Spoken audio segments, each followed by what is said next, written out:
Okay, David, hi. So you've been busy, yes. Okay, one thing I wanted to mention is that your submission here was a InDesign file, and that's what, see all these little question marks right here? It's because you submitted an InDesign file, and none of these are linked or embedded. So they're being replaced with these low resolution proxies of the original graphics. So just so you know, you definitely want to submit. Don't submit an InDesign for presentation. Typically, you'll submit a PDF. Okay, but what I did is I converted this to a PDF using Adobe Acrobat DC, and we came up with this. And then what I did is I just came up and I said view page display, and I selected show cover page in a two-page view. So that I think is the presentation mode that you're looking for. Okay, so we have phase one, and then we have the design, the concept design. And so you know what? I think the new logo looks great. I do. I hope you agree with me. It is just so much more interesting with this beautiful negative space around the logo. One thing I would recommend still yet with the logo is this. I think you're too far from the words. Reykjavik is too far from the mark itself.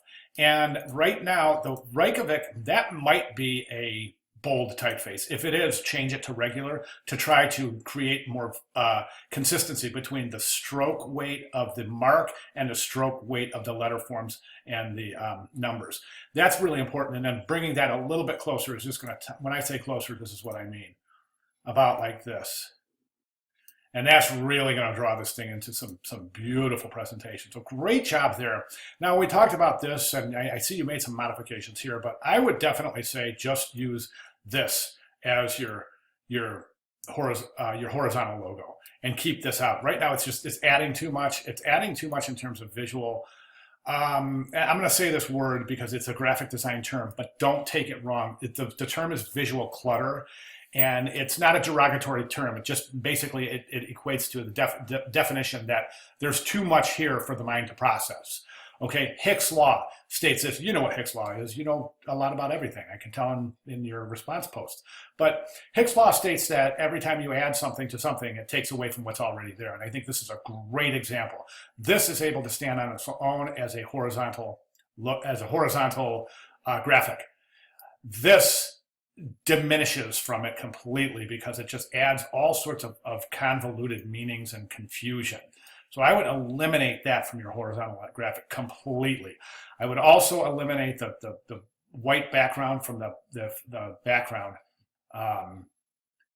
in this version where you have it on the blue patterned background.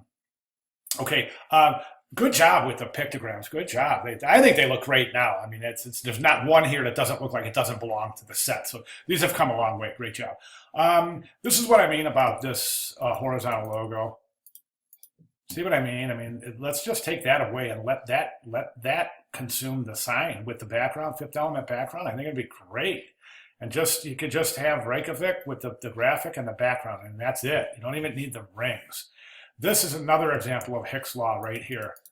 Okay, this is not memorable. Why? Because look at the number of visual stops you have on this piece. 1, 2, 3, 4, 5, 6, 7, 8, 9, 10, 11, 12, 13, 14, 15, 16, 17, 18, 19, 20, 21, and the white capped mountains, 22 visual stops on one piece.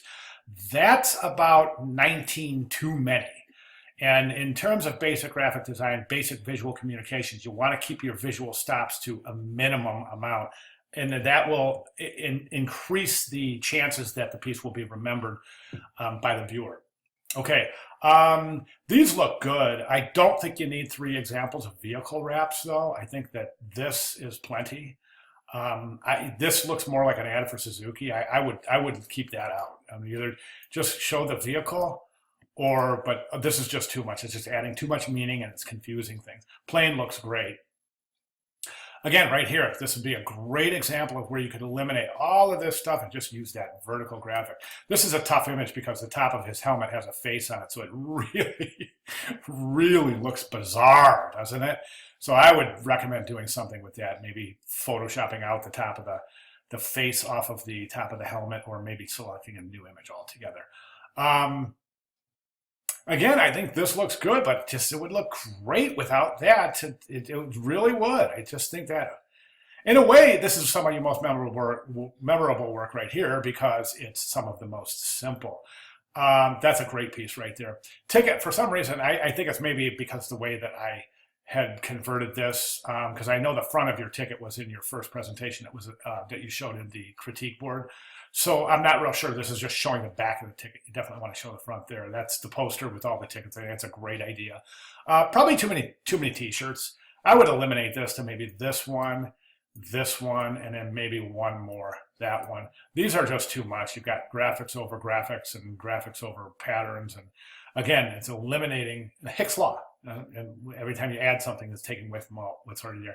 Believe it or not, David, I think this right here is one of your strongest pieces in the entire presentation. And the reason being is because it's one of your most simple.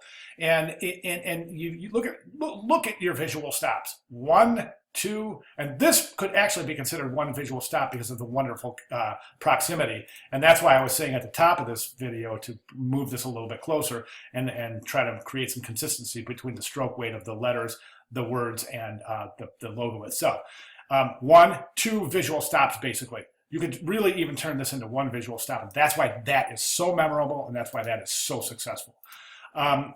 Over here, this is another good one. But you know what I would do with this bag right here? I would just use the mark. That's it. Memorable, right? Again, t-shirt, just the horizontal logo. That's it. Memorable. Okay, so those are my comments, David. And as far as grading goes, I would say the one thing I would say that I would expect a deduction over here in depth and scope of ideations and processes, only because I think that you're really, really convoluted here in terms of so many visual things coming together, converging in this package. It's really, again, pointing to Hicks' law, where you're adding so much that in a lot of areas it's taking away from what's already here. That would be my only comment. I think you're doing a great job. I think each iteration is better than the last, so you're definitely moving in the right direction. Don't forget, presentation, you definitely always want to submit a PDF because those issues that I had and that I mentioned. Okay, good job. Thanks, David.